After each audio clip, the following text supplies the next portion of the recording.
Aloha, and welcome back to the Ohana Packers Edition podcast, where Iowa Joe and I are once again finally talking about football because preseason has started up and the Packers are back on the field.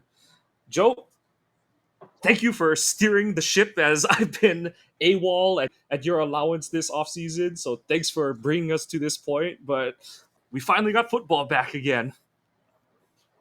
Right. And first, I just want to say thank you to everybody who listened to what was going on, who came on as guests.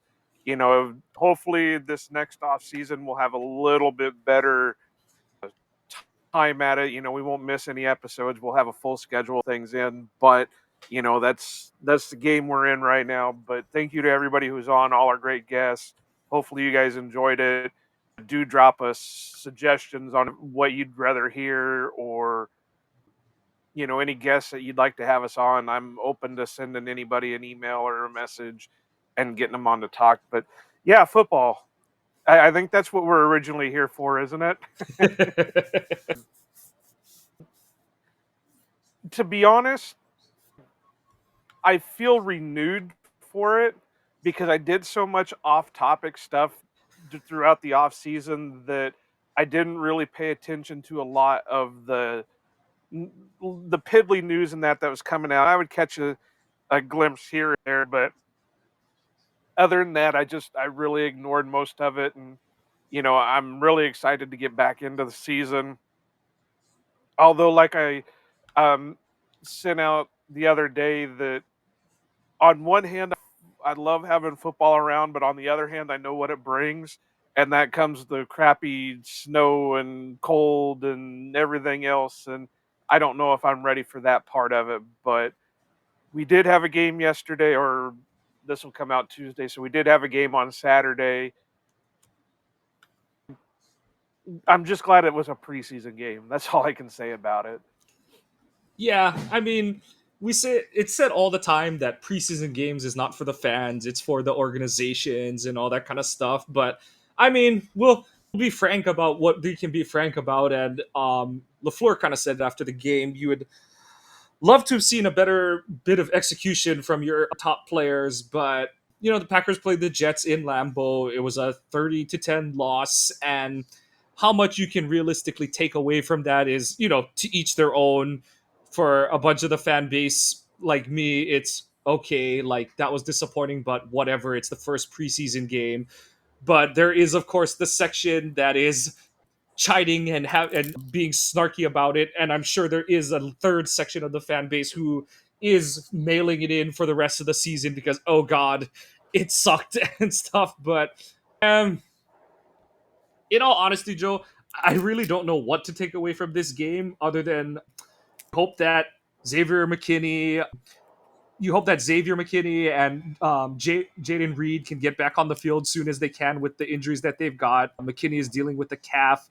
Reed is dealing with what was, after the game, revealed to be a foot sprain. And, not that they're going to fix... Savion's out with an injury, so we didn't get to see him Saturday either. Yeah. And not that individual players are going to fix everything, but, a lot of the things that LaFleur was having consternations about was just a lot of breakdowns in fundamentals and a lot of the finer details that just got left on the practice field. So you hope to see improvement, but I mean, the offense played 2 series, the defense played 2, I think, and if I'm correctly remembering, half the starters didn't play, kind of thing. So it's hard to say, how much you can really glean from it. I know some were saying that Halfley was calling relatively intricate things, but he also was leaving certain areas of the field, i.e. his linebacker depth, really mundane because Quay wasn't out there, and you hope to get Quay back sooner than later. So we can spend a lot of times of me, talking myself in circles, but I'm choosing to be indifferent about the outcome of this game. Like I said, you obviously want the Packers to win every game they play, but that's just not realistic. And no matter what anyone says, preseason is preseason. Guys aren't going necessarily 100 miles an hour, and it's hard to glean too much of anything unless someone just looks completely out of place out there. Well, I'm going to disagree with you on part of it. Now, I understand that the starters don't need to go out and do 100%, but there's a lot of fringe guys and guys who are fighting for their roster spots that you hope are going out and giving it their all because, they're, and I've said this in social media posts and everything else, that they're fighting for their NFL lives. Yeah, they may be able to get on a practice squad, but what's the breakdown on the math? There's 53 men per an NFL roster, and there's another 16 for a practice squad. So you're my math guy. What is that? What's the math add up to on that? 69 spots per team, and then So yeah, don't ask times me past that. 32. Yeah. So what? 200 and some odd players in the NFL, and currently most rosters are at 90, so you're looking at 90 times 32 at the moment. So there's going to be a major cut down at the end of the preseason that a lot of these guys are probably going to have to find a different avenue, maybe end up in Canada, maybe not be playing football at all. And my biggest problem is I didn't really care if they won or lost. I just wanted to see a better showing out of it. And there were too many guys that are kind of fringe guys that were just playing meh. My boy Malik Heath, love him to death. I think he could be something. He had what, one catch on four targets, and they weren't even like, you couldn't even blame a lot of it on the quarterback. They hit him in the hands and he just couldn't come up with it. And I was looking, yeah, 1 for 4. He had four targets, he had one catch for 4 yards. You can't put that on all that on the quarterback. You've got to be able to make a play on it. But there's one thing that really bugged me, and I get why he said it, but it just shows the kind of mindset they were kind of going in the game. And I think you can tell LaFleur was kind of miffed through the game because he didn't look happy. But when they interviewed Tucker Kraft, he basically said, well, fans don't need to know that they don't have to worry about these games because this is just going through procedures and stuff like that. Okay, yeah, I get that you're just going for procedural stuff, but you also, you're set because we know you're not going to get cut unless something major happens. But what about the other, 60 guys that are trying to fight for a roster spot? Why are they looking like crap when they need to be playing to gain that spot? It might be procedural, but you also have to be, you got to make it look good. Otherwise, the coaches are going to say, no, no, we're just going to move on and bring in somebody else who looks like they want it a little bit more. Yeah, and that's super fair. And like I said, it means a little bit different for everyone. That's the part where it's really hard to gauge. I mean, Tucker didn't even play, right? I think he had, let me look here. I have the stats up. I know Musgraves was out there, but I can't remember. Yeah, I remember Musgrave out there, but I don't remember Kraft. And I know Kraft's been. I kind of thought Kraft wouldn't have played because I know he's been dealing off and on with that groin issue and stuff. So, Okay, I yeah. think I know what it was. They said Tucker Kraft, but it was Musgraves that was out there. I know this is preseason for everybody, but Kuhn was even having issues. He was talking about on one drive. He was talking about Stackhouse and Brinson. He goes, "Yeah, two Alabama boys." And it's like, what? What? A producer's like, "Oh no!" And there was a couple other things, but yeah, I'm pretty sure one of them said that it was. It might have been Kuhn that said that Tucker Kraft with the catch, but in reality, it was Musgraves with the catch. Yeah, this is where, yeah, like you said, no one's there. I don't want to say no one, but the important players are not playing for anything other than to get a sweat up, get through procedures, especially if there's new rule changes and all that kind of stuff, which I don't think there are many big ones this season. They're feeling that part of the process out and all. And then And then you got guys like Kraft.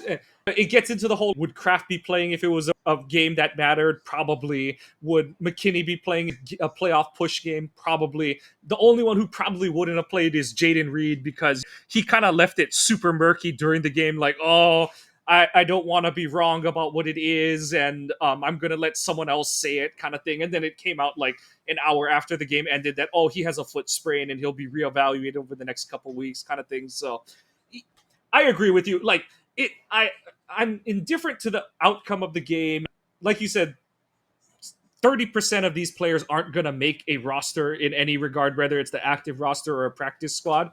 And a lot of the guys who are eating up a bunch of the snaps are guys who are fighting for those, you know, roster spots 50 to 69, between like the last few spots and the practice squad spots. And that's where it's kind of like, I used to get so excited for preseason because it was like, I need any sort of football. And nowadays it's like, okay, like, are the draft picks gonna play? Or is a Stackhouse gonna play? A highly touted who did have a good game and continues to Yeah. prove why he's probably as close to a lock as you can be at this point as a UDFA.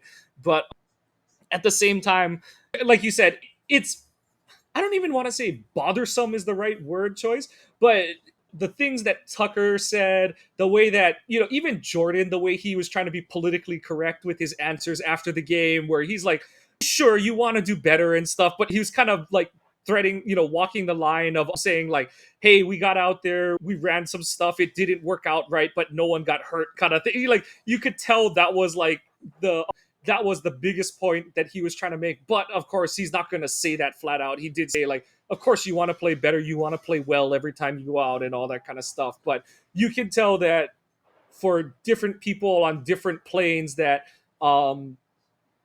there's a different expectation for what's to come out of these preseason games, and why I don't get super invested in them anymore. But I guess my biggest disappointment is, and we kind of alluded to it earlier, is all the guys who are injured. And, one of the guys being, we've covered the three big ones with Tucker, Xavier McKinney, and Jaden Reed. Another one is Quay, who is out because he's still working his way back into conditioning with offseason surgery. And just on Quay, I'm glad that his process played out like it did. Obviously, I wish he didn't need the surgery, but that's really how you want to hear it work out for any player, is like, okay, he was battling back from an injury in the playoffs. He tried to go the rest and rehab route.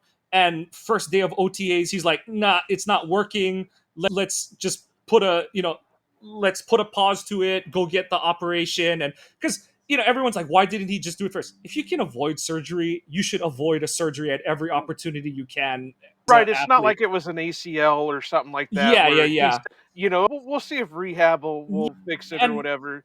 and on the opposite side of it, it's like, just be happy that he recognized it wasn't kosher, and he was like, let's go take care of this thing now before it leaks into the regular season, and he's already back practicing. And then the other one is one that you and I kind of butted heads over last offseason, but I'm pretty bummed that Wicks is out. They held him out kind of like precautionarily because he's been dealing with some soft tissue stuff. And I do agree that, the two guys who have the most riding on this season in terms of like trying to put the lows of last season behind them in Reed and Wicks. It's a bummer that neither of them can play in the preseason games, and not that either of them would play more than like a couple series just because of how teams operate these preseason games. But you would like to see them out there, and it's just disappointing that they're not. I don't want to say it's any fault of their own, but it can be no fault of their own and still disappointing at the same time. Yeah, I mean, Wicks definitely needs the practice, whether it's, what was the drill that they used to do with Cobb and Devontae and all them, where they had the jugs machine and they would put their hands like 2 inches from the jugs machine and make him catch it. And, he needs whatever, because if he can't corral that, I don't see a spot for him on the team. You can run all the routes you can run, but if you can't catch the ball after running that route, then there's really no use for you. Maybe you can convert to corner like Bo Melton or something, because you don't have to worry about catching at that point. But I don't want people to think I don't like Wicks, because I like what he brings. But if you can't catch the ball, there's no use to having you on the team because eventually, yeah, you can run the routes and get open and draw defenders from other side of the field, but eventually defenses are going to realize, hey, we can leave that guy wide open and he ain't going to be able to catch the ball, so there's no good reason to waste two or three guys on him. And so getting him work, Jaden Reed getting a little bit of work because he's a little bit better off than Wicks, but not much when it comes to the hands portion of it.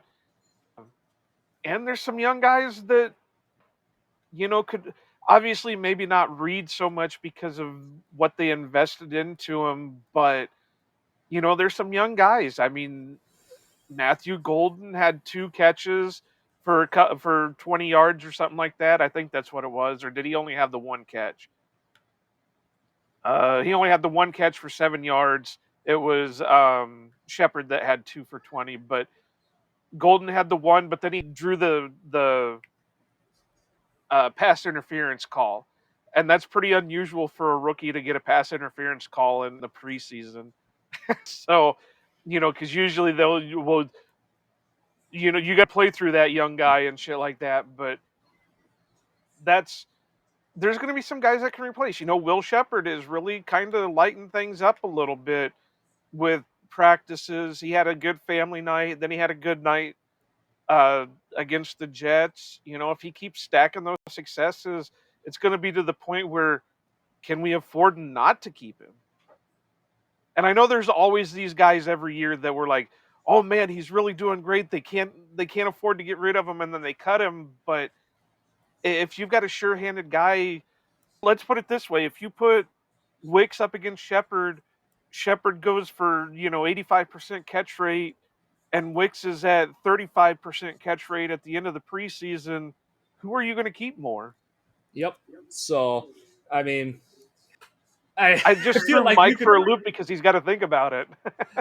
honestly, it's one of those where I'm just like, there's not much to be said because he's not out there and we don't have answers to those questions. And I agree with you. Like, there's a lot on the table for Wicks and Reed this season because they've both shown the highs and they've both shown the depths of the lows for each of them. And you know, mostly Golden, but potentially Williams to a lesser extent could be here for their jobs if they're not there.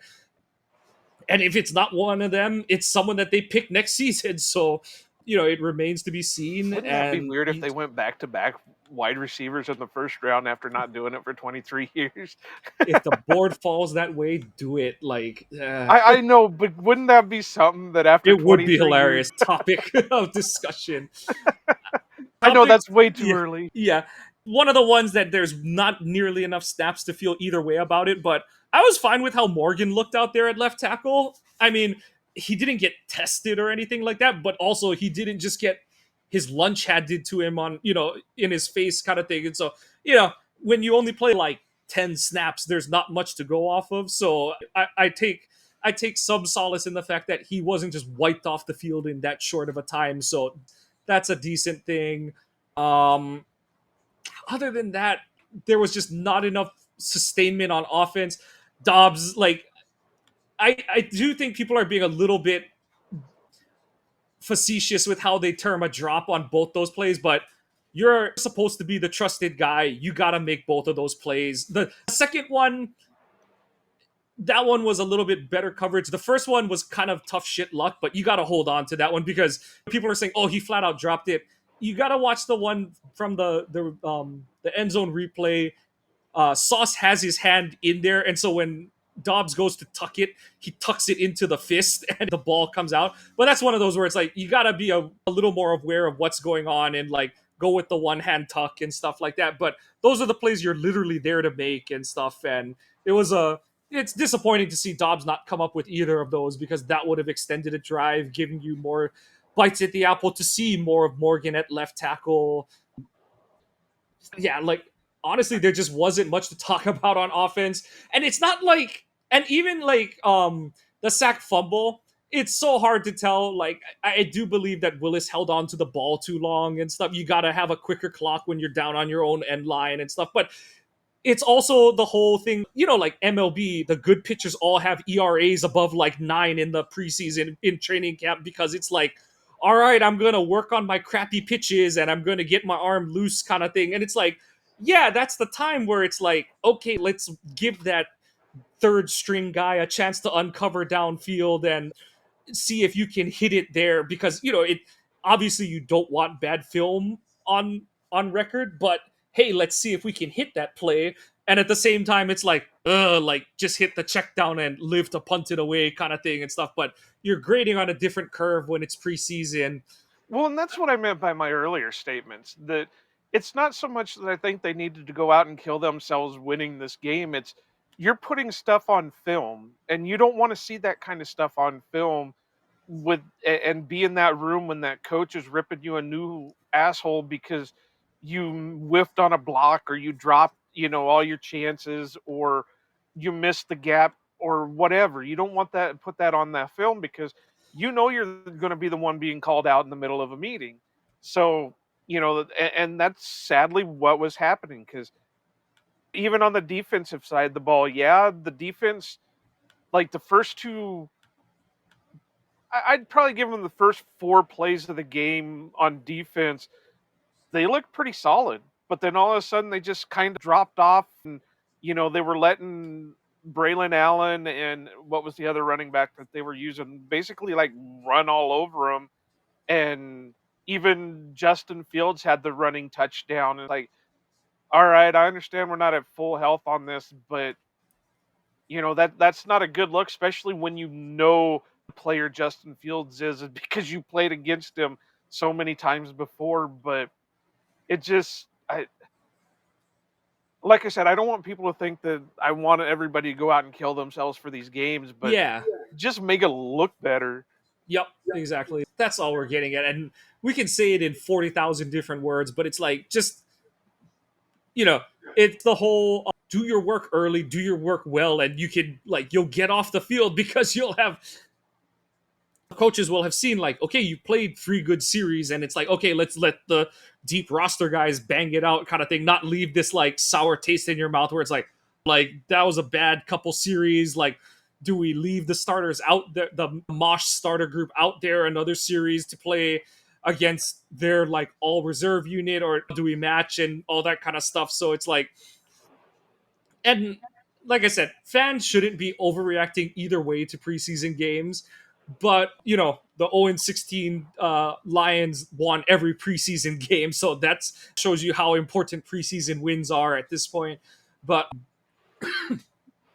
it just goes to show that there's no one size fits all. But at the end of the day, you do want to see good football, and like I said, that's where I do agree with what LaFleur's comments were after the game, where he was pretty disappointed, and he was like, I expect these games to go a certain way, this and that, and there's going to be some inconsistency unknown. But he's like, you don't want to see it just be like the pure fundamentals just drop out the bottom kind of thing stuff. And that's what you did see. You had like I said, Halfley was never going to call his good stuff, one, because it's a preseason game, and two, he didn't have all his bullets out there. And a lot of the guys he did have out there haven't been in the system long enough to Yeah. be able I to do mean, that. the Jets' big play on the first drive is because Isaiah Simmons ran to Mississauga for no reason on the play. And you can see whoever the safety is to decide he is bailing, and he sees Simmons in front of him at like 20 yards depth. And he's like, what are you doing out here, dude?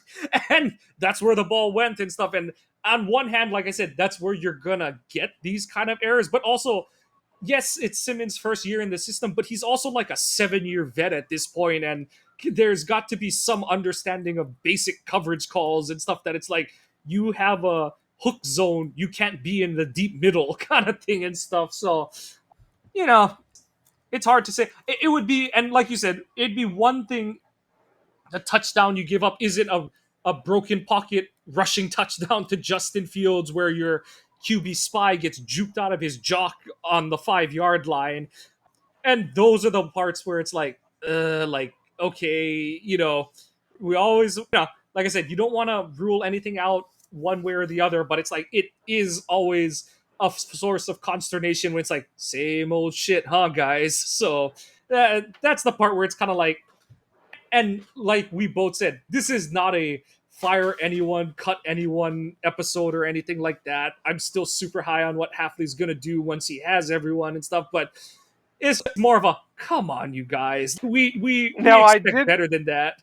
I did think of this, and I think it would work if you could do it right. But I think they need to leave a roster spot open for that one guy that you can cut in the middle of the game as a point to the rest of them, saying this can happen to you, and you walk in pissed off and you cut the guy in the middle of the game and send him out of there like this is you. Well, and unfortunately, the leading candidate for that episode would have been Miko Hardman, who's been the darling of camp so far, and just had a nightmare game for himself. He had the sequence where on sequential drives, he fields a punt inside of the 10, he drops an important pass on the next offensive series, and then he muffs the punt on the following punt return opportunity. So, just not, like I said, it would be one thing if he had just been signed off the street and you got that, but all the things we've heard have been just such glowing reviews of what he's done in camp so far. And like I said, I'm not for cutting him, but that would be the kind of like, oh, like that's where you're coming. And, like you said, it is just a bummer to see that play out that way after, like, oh, this guy is locking down the fifth wide receiver spot.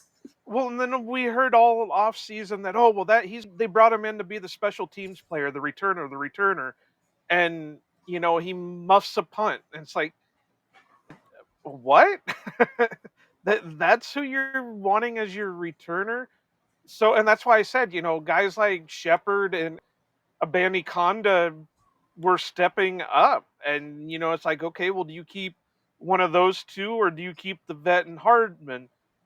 Just, what do you do with that? So I think the second preseason is going to tell a little bit more.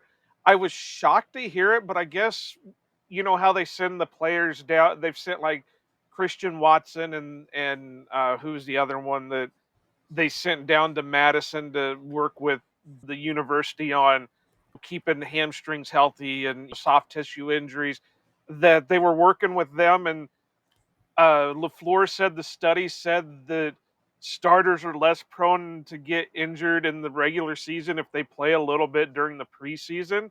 So there's all possibility we could see starters all 3 games in the preseason. Maybe not like long extended drives, but that would be kind of interesting to see after going like last year and the starters hardly played anything. So It that would would be be a it interesting to would be see. a nice return to like how it used to be in Yeah. preseason, where guys would play, like the starters would play like into the third quarter of the third preseason game, like just 15 years ago. I know it's not just, but it's not that long ago kind of thing. So there are guys in the NFL who played in the preseason that was that style. So we'll see, but I'm not going to continue to beat a dead horse too much more on this one. This one will kind of put the short and sweet label on it. But anything else that you want to put on this one in terms of Do we want to finishing talk us? about any of the bright spots that we saw out of it? Amar Johnson looked pretty decent. Yeah. Will Shepard looked pretty good. Uh, the Irish cannon was really booming. That first punt was amazing. And Christian Welch was really good on the coverage on that one too. And he wasn't bad during when he got spot or he was playing during on the defensive side of the ball. He kind of misplayed that one pass that got over his head, but other than that, he looked pretty solid. But there were bright spots. I mean, we're not trying to be all negative. Abani Konda looked pretty good rushing the ball. I think he averaged like 3.6 yards a carry. I guess the biggest one that'll have 3.2. potentially any sort of contributing factor this season would be Stackhouse, who had the nice play. He was the one who really created the disruption on the fourth and short stop. You're right. There are guys who stood out as having good days, but you know, the Celtic Cannon, Stackhouse, maybe Welch if he makes the roster. Those are like your trio of guys. And Golden, like you said, who had those two good plays where, he has the solid catch on third down and he draws a penalty to create another first down. Like, those are your guys who are going to be any sort of decent to heavy contributors this season. Everyone else, it's like, it's a good pat on the shoulder kind of thing. That's just how I view it, where it's like, it's a good story kind of thing. But if those guys are contributing in the regular season, things have gone all kinds of haywire for the Packers. But Stackhouse is the one where it's like, on the opposite end of the Hardman, where you hearing good things about a player all in preseason. It's good to see Stackhouse have his moment where, like, yes, like the things you're hearing about him in practice, where he's blowing plays up and things like that, you're seeing it translate to an actual opponent as opposed to like his own offensive line and stuff. So that was one of the more promising ones for me, was to see him translate his success to an actual game. Right, and Brinson was pretty solid beside him. Uh, the one that I question, and I know he had some good moments, but Inigbare, he looked rough on some of those things, or some like uh, especially on the run defense.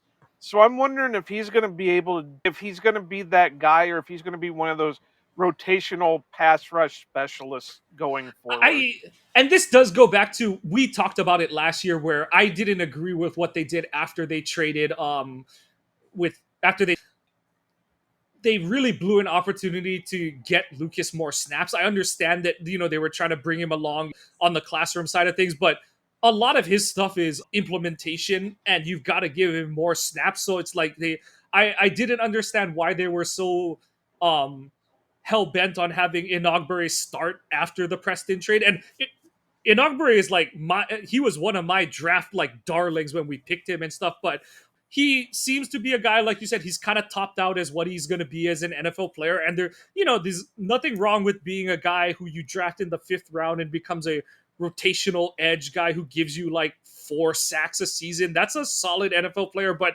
I'm not in the group that's like, oh, his roster spot's in trouble, like some people are saying. But I do think, I don't want to say he's fringe because that makes it sound like he's like 50-50 to actually make the roster. But I do think there is a realistic chance that if Sorrell really progresses as this season goes, and if Colin Oliver, who another guy who's been out with injury, if he can pick up the ball and start running with it, they might find a way to give some of those snaps that Inagbare might have gotten to those two guys. You see his contributions diminish as the season goes along, and those guys pick up those snaps because he is in a contract season and all of that. But I don't think, it kind of goes back to what I was saying about Jair at the time, where not that Inagbare is anywhere close to the impact player that Jair is, but it's the same thing where it's like, if you're supposedly going to be contender this season, you want as many sure things or relatively close to sure things as you've got on your roster.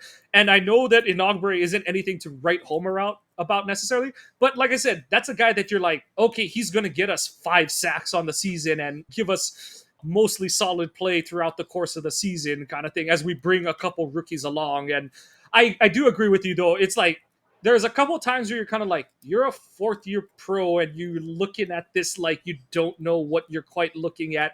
And it is the like, it's disappointing, and at the same time it's like, this is the first game action since the playoff game, and you can go through the whole list.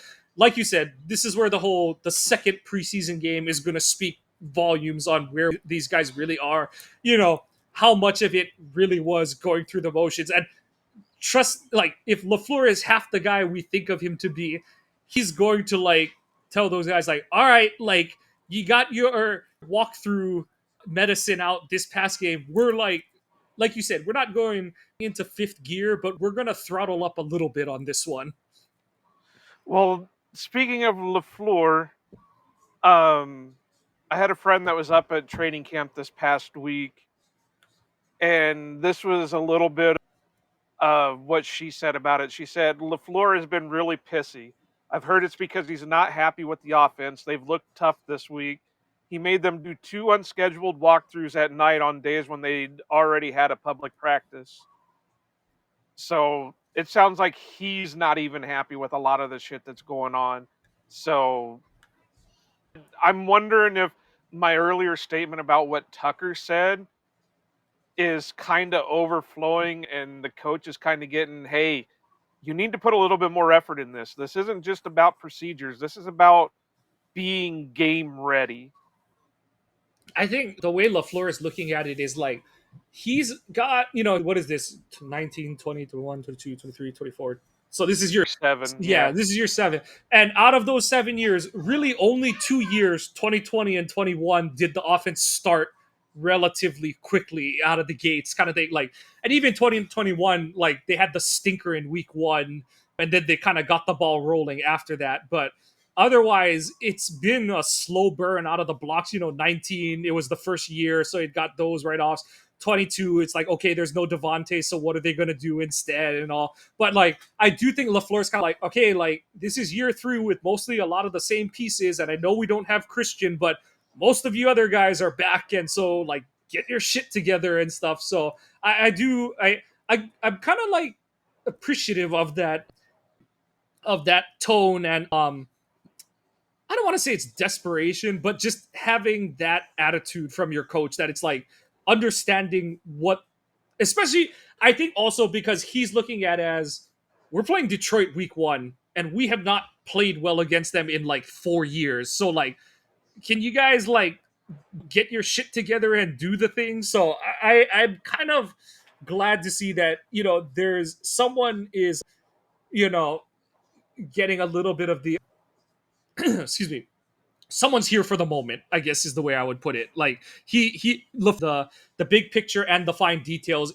in step with each other, that it's like, I know that we're supposed to like be incremental in training camp, but it's like Detroit's in a month. Like, you guys got to get your shit together. We're gonna get our teeth kicked in week one again. So I do appreciate that LaFleur is taking in all aspects of where this team is at so far. And the last thing I gotta say is he's gotta stop letting Stinovich call plays, because that was really a lot of those play calls just didn't make sense for that game, but, whatever. Okay, and my one thing about that is I don't mind it because, one, unless LaFleur gets thrown out or in some sort of medical malacy, he's going to be the play caller. And I do think that is as good of a way he's going to get to like audit the process in like an in-game situation Let and me stuff. step that back. It's not that I don't think he should let others call plays during the preseason. It's that Stinovich just didn't seem like he was handling it right. And there's other guys that he could, like Getsy probably could do it since he's a former OC. Oh, there's another one. Maybe even have Butkus try it. I don't know, but he let Stinovich do it last year, and they really were flat. And now this game, they looked really not cohesive for the most part. So maybe let somebody else call the plays instead of Stinovich. Could be, but hopefully things will be humming a little bit better next week as we get into week 2. But Joe, that's your last one. Anything else you want to say before we get on out of here? Not really. Next week, this will come out Tuesday, so the following Monday I'll be in Green Bay, or I'll be on the road to Green Bay. So, I'll be up there. You're on notice. This is your like 2-week notice or whatever. But other than that, no. Just keep enjoying the games, and hopefully they get a little bit better in the preseason. Again, I'm not expecting wins to just make it look good. Make some plays out there, show that you actually want to be on the team. But other than that, nope, not really. Yeah, hopefully we'll see a little bit more urgency this week because they're playing the Colts on Saturday and they are practicing against the Colts all week. So Yeah. it's one of those inter squad things, and I think they've already announced that Daniel Jones will be the starter.